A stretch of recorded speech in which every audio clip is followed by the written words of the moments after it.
మూడు ముక్కల రాజధాని అనే పేరుతో ప్రజలను మభ్యపెట్టి 5 సంవత్సరాల అమూల్యమైనటువంటి కాలాన్ని ఆంధ్ర ప్రజల భవిష్యత్తుని కూడా వృధా చేశారు సార్.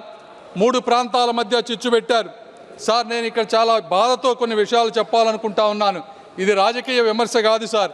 29,000 మంది రైతులకు జరిగినటువంటి అన్యాయం, అవమానం గురించి మాట్లాడాలి సార్. ఆ రైతులని పెయిడ్ ఆర్టిస్టులని పిలిచారు సార్. ఈ సభలో ప్రస్తావించలేని వ్యాఖ్యలతో మహిళలను ఇబ్బందులకు గురి చేశారు. వారిని చూసి నవ్వారు.